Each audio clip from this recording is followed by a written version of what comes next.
সুবহানাল্লাহ, মানে আমি এমন দৃশ্য আমার জীবনে দেখি নাই। শাবাশ, গুন্ডামির জবাব গুন্ডামিতে যদি দেওয়া না যায় তাহলে মাঝে মাঝে দুর্বলতার প্রকাশ হয়। দর্শক, খুবই ভালো একটা সংবাদ নিয়ে এসেছি, আশা করি আপনাদের ভালো লাগবে। এই প্রথমবারের মতন এমন ধরনের দুঃসাহসী কাজ করলো প্রফেসর ইউনূসের টোপ কাজে লাগছে। দর্শক, একটা বিরাট সুখবর এবং বাংলাদেশের জন্য এটা একটা চমৎকার আলামত। হাঁটি হাঁটি পা পা করে আমাদের স্বপ্নগুলো সত্য হচ্ছে, আমাদের গাছগুলোতে ফুল ফুটছে। দলীয় পদ হারিয়েছেন বিএনপির বিতর্কিত চেয়ারপারসনের উপদেষ্টা অ্যাডভোকেট ফজলুর রহমান সাহেব। বিএনপি থেকে ফজলুর রহমানকে 3 মাসের স্থগিতাদেশ দেওয়া হয়েছে, এটা এনাফ নয়। বাংলাদেশের যতগুলো রাজনৈতিক দল আছে ইনিয়ে বিনিয়ে কিনিয়ে যারাই 24-এর বিরোধিতা করবে, এ প্রত্যেককে শেখ হাসিনার বংশধর মনে করে তাদের বিরুদ্ধে আপনাদের লড়াই কিন্তু চালিয়ে যেতে হবে। যদি সেটা না করেন, সামনের কুফল কি হবে জানেন? কুফল হবে একটাই, ছি ছি ছি, সমস্ত ছি ছুড়ে দিচ্ছি রুমিনের মুখের উপর। রুমিন একটি কুলাঙ্গার, তার বাবার এবং তার দাদার 2 পুরুষের নাম ডাক ডুবিয়েছে রুমিন। আপনি রুমিন, নেগেটিভলি আপনাকে বাংলাদেশের সবাই চেনে, কিন্তু হাসনাত আব্দুল্লাহকে পজিটিভলি বাংলাদেশের সবাই চেনে। আপনি আওয়ামী লীগের দালাল হিসেবে বাংলাদেশের সবাই চেনে, কিন্তু হাসনাত আব্দুল্লাহ জুলাই যোদ্ধা হিসেবে চেনে তাকে।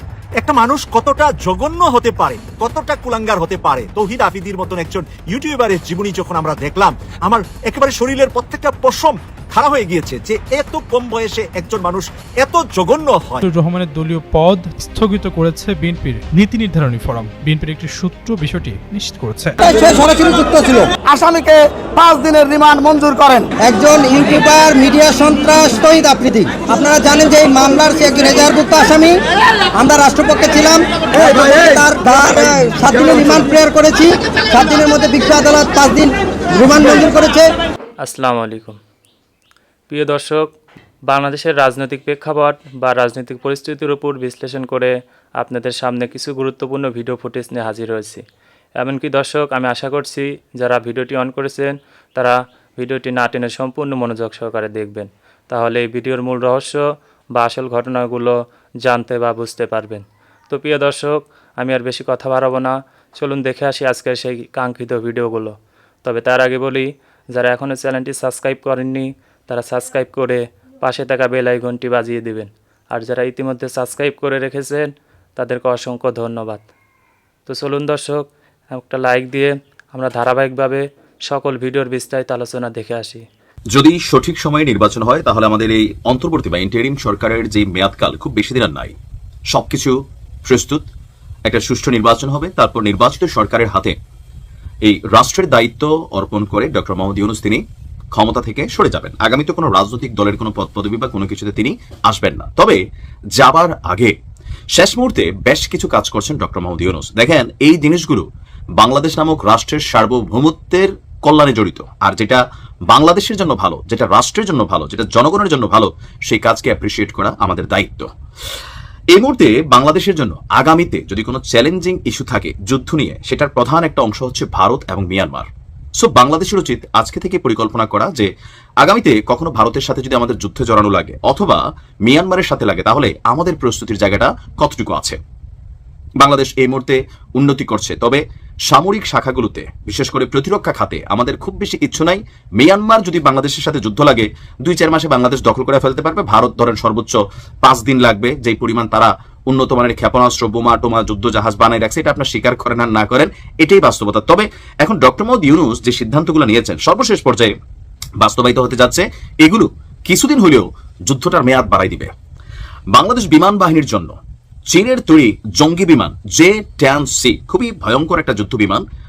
এই যুদ্ধ বিমানটি কেনার প্রক্রিয়া মোটামুটি শেষ দিকে। তো কয়টা কিনতে যাচ্ছে?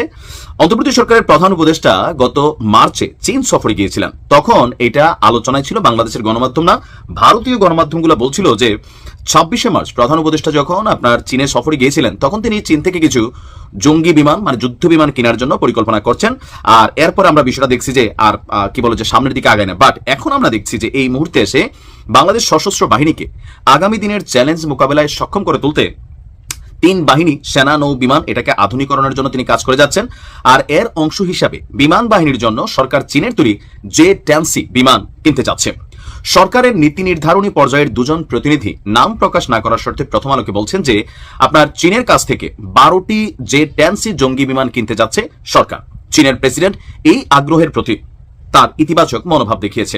আমাদের পররাষ্ট্র উপদেষ্টা তিনি বলছেন প্রধান উপদেষ্টার সঙ্গে চীনের প্রেসিডেন্টের বৈঠকে জঙ্গি বিমান কেনা নিয়ে আলোচনা হয়েছে। কূটনৈতিক সূত্রগুলো বলছে প্রধান উপদেষ্টার সফরের আগে থেকেই বাংলাদেশ এবং চীনের কর্মকর্তাদের মধ্যে যোগাযোগ ছিল এবং বেইজিং এ একটা বৈঠক যেটা হয়েছিল সেখানে এই আলোচনার পথটা সুগম হয়েছে। এখন খুব শীঘ্রই আপনার এই বিমানটা বাংলাদেশ বিমান বাহিনীতে কানেক্টেড হতে যাচ্ছে। তো এটা কি? চীনের তৈরি জঙ্গি বিমান J-10C, এটা ভিগোরাস ড্রাগন নামেও পরিচিত। এই মাল্টিরোল কমব্যাট এয়ারক্রাফট, এটাকে চতুর্থ প্রজন্মের জঙ্গি বিমানের বহুমাত্রিক একটা সংস্করণ বলা হয়ে থাকে। এটার সক্ষমতাতে আছে সুপারসোনিক গতিতে উড্ডয়ন করতে সক্ষম এবং শত্রুপক্ষের জঙ্গি বিমান শনাক্তকরণেও এটা অত্যন্ত দক্ষ। আকাশ থেকে আকাশে এবং আকাশ থেকে ভূমিতে হামলার সক্ষমতা রয়েছে। এটি 200 কিলোমিটার দূরের লক্ষ্যবস্তুতে আঘাত হানতে পারে। এটি অন্যান্য জঙ্গি বিমান এবং ড্রোনের সঙ্গে সংযুক্ত হয়ে অভিযানে যুক্ত হতে পারে। জঙ্গি বিমানটির প্রযুক্তি, গতি এবং শত্রুর নজর এড়িয়ে আক্রমণ পরিচালনা ও নজরদারিতে সক্ষম। চতুর্থ প্রজন্মের আগের জঙ্গি বিমানগুলোর আলাদা ভূমিকা ছিল, যেমন নজরদারি, আকাশ থেকে বোমা ফেলা, অন্য জঙ্গি বিমানের সাথে লড়াইয়ের। কিন্তু মাল্টিরোল কমব্যাট এয়ারক্রাফট যেটা আমরা কিনতে যাচ্ছি সেটা হচ্ছে আপনার শত্রুর স্থলঘাটি, ট্যাঙ্ক, আর্টিলারি বা অবকাঠামোতেও হামলা চালাতে সক্ষম। নজরদারির পাশাপাশি গোয়েন্দা তথ্য সংগ্রহ করে আকাশ থেকে সমুদ্রে যুদ্ধজাহাজেও আক্রমণ পরিচালনা করতে পারে।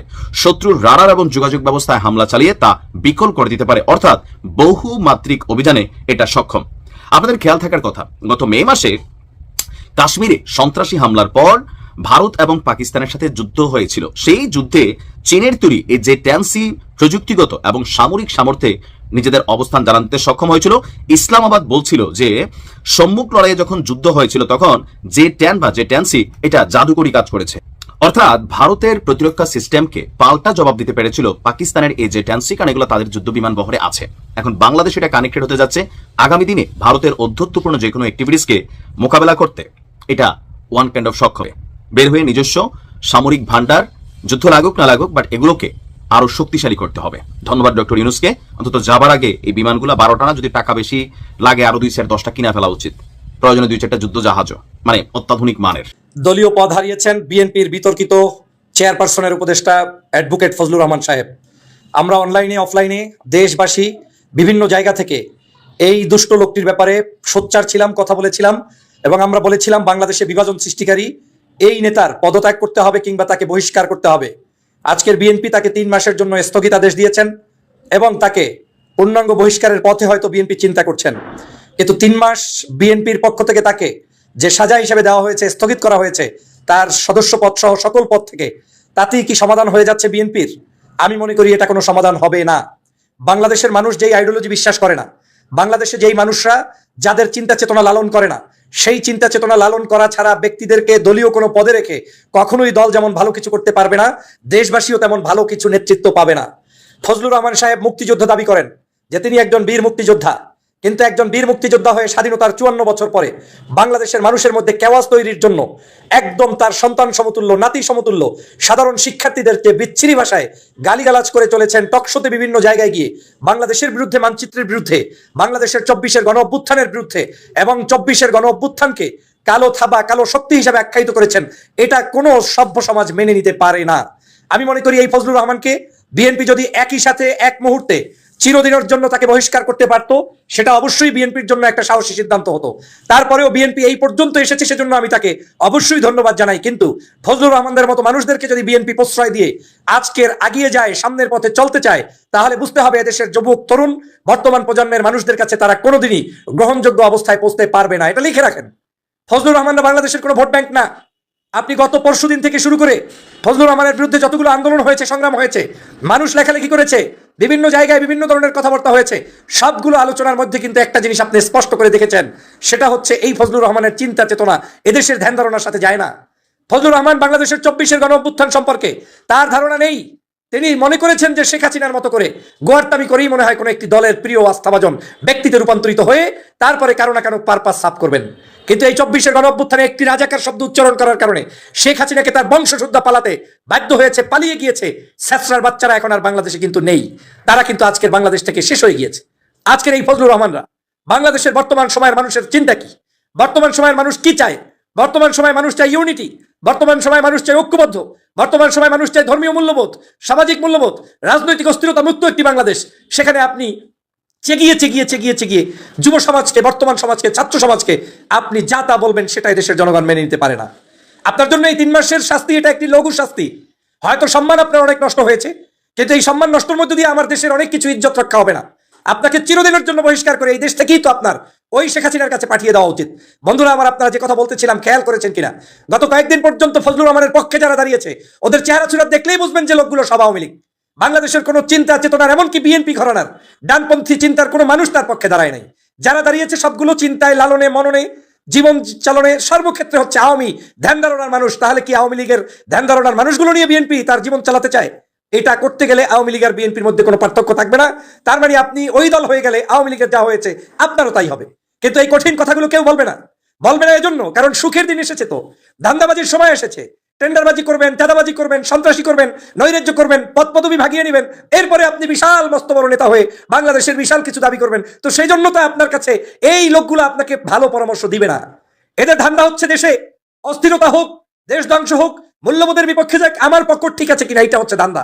সে কারণে আমি বলছি, আজকের অনলাইনে কিছু কিছু লোক বের হয়েছে, যেই লোকগুলো বিএনপির খুব আপন, জিন্দেগিতে কোনোদিন শহীদ রাষ্ট্রপতি জিয়া রহমানের স্ত্রী দেশনেত্রী বেগম খালেদা জিয়ার জন্য একদিন কান্না করে নাই, কোনোদিন তার মুক্তির জন্য আন্দোলন করে নাই, কোনোদিন বাংলাদেশে একটি ভালোভাবে সুন্দরভাবে শান্তিতে দেশ রাখার জন্য কোনো তাদের কাজ ছিল না। সেই সকল দুষ্টগুলো এই ফজলুর রহমানের পক্ষে আবার স্টেটমেন্ট দেয়। আবার কিছু কিছু লোক একেবারে আর্টিকেল লেখা শুরু করে দিছে, ফজলুরকে বিদায় দেওয়ার মধ্য দিয়ে বিএনপির পরাজয় হয়েছে, উচিত ছিল ফজলুর রহমানকে ক্ষমা করে দেয়া। বাপরে বাপ, আজকের এই ফজলুর রহমানদের মতো মানুষই যে ক্ষতি করেছে এই দলের, একজন ব্যক্তি যদি এই বিএনপির মধ্যে জামাত ঘেঁষা থেকে থাকে, ধর্ম ঘেঁষা থেকে থাকে, মূল্যবোধ ঘেঁষা থেকে থাকে, দেশপ্রেমিক থেকে থাকে, তাদের দ্বারা সেই পরিমাণ কোনো ক্ষতি এই দলটার হয় নাই। তো বিএনপির মধ্যে একটা গ্রুপকে শেখ হাসিনা পালতেন, যাদেরকে বলা হতো পার্লামেন্টে সবার সমাবেশে বক্তৃতায় তোমরা বিএনপির সমালোচনা করবে তো রাখা, যাতে বিএনপি তোমাদের মনে করে যে তোমরা সাহসী এবং বিএনপির সম্পদ, কিন্তু তোমরা কাজ করবে আমাদের জন্য, থাকবে বিএনপিতে, কাজ করবে আওয়ামী লীগ। তাদের মধ্যে রুমিন ফারহানা একজন। এবং আমি দেখেছি রুমিন ফারহানাকে নিয়ে বেগম খালেদা জিয়ার যিনি সিএসএফ কর্মকর্তা ছিলেন ওয়াহিদুল নবী, তিনি ব্যাপক লেখালেখি করেছেন লন্ডন থেকে। তিনি গুম হয়ে কোন রকম পালিয়ে লন্ডন চলে গেছেন সপরিবার, এখনো লন্ডনই আছেন, আমার খুব ক্লোজ কাছের বড় ভাই। তো তিনি রুমিন ফারহানাকে নিয়ে প্রচুর লেখালেখি করেছিলেন একটা সময়, কারণ তিনি একদম খালেদা জিয়ার কাছাকাছি থাকতেন, অনেক ভেতরে খবর জানতেন। আসেন হাসনাতকে একটু চিনিয়ে দিই রুমিন ফারহানাকে, যেহেতু তিনি বলেছেন who is he. Hasnat Abdullah সেই ছেলেটি যিনি একটি জার্সি গায়ে বিপ্লব করেছিল আমাদের মুক্তির জন্য, 18-20 কোটি মানুষের মুক্তির জন্য রাজপথে দাঁড়িয়েছিল, লড়াই করেছিল, জেনেছিল যে কোনো সময় হাসিনার পেটোয়া বাহিনীর একটি বুলেট তার বুকে কিংবা মাথায় লাগলে কফিনে করে তিনি বাবার কাছে লাশ হয়ে ফিরে যাবেন। হাসনাত আব্দুল্লাহ সেই ব্যক্তি যারা মৃত্যু জেনেও, হাসিনার প্রলোভন পেয়েও, বড় অঙ্কের উপঢৌকনের লোক পেয়েও, চাকরি গাড়ি বাড়ির প্রলোভন পেয়েও আপোষ করেনি, 10 কাঠার সম্পত্তিও হাসিনার কাছ থেকে চাইনি হাসনাত আব্দুল্লাহ। যিনি প্রেসিডেন্ট কার্যালয়, অন্তর্বর্তীকালীন সরকারের শপথ, প্রত্যেকটি জায়গায় একটা মামুলি জার্সি গায়ে দিয়ে, 200 টাকার একটি জার্সি গায়ে দিয়ে সবার সামনে হাজির হয়েছিল। আমি নিজে ব্যক্তিগতভাবে বলেছিলাম হাসনাদের কি ভালো কোনো ড্রেস নেই, এই উপদেষ্টা মন্ডলীর শপথ অনুষ্ঠানেও সেই জার্সিটি পরে যেতে হবে? সে বলেছিল এটা বাংলাদেশ বিজয়ের একটি সাক্ষী, এই জার্সি, এটা আমি সেখানে পরে যেতে চাই, এটাই আমার অহংকার, এটাই আমার গর্ব। কোন দামি কোট টাইয়ের মধ্যে আমি এই গৌরব বা গর্ব খুঁজে পাই না। সেটা হলো আমাদের হাসনাত আব্দুল্লাহ।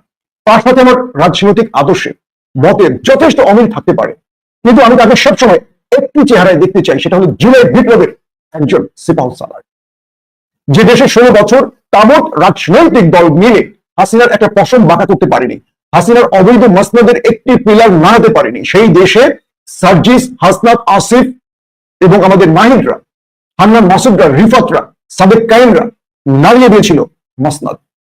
এখন স্বাধীন দেশে রুমিন ফারহানা প্রশ্ন করছেন who is he Hasnat Abdullah. শুধু এখানেই নয়, ফেসবুক পোস্টে হাসনাতকে ফকিরের পোলা সম্বোধন করেছে।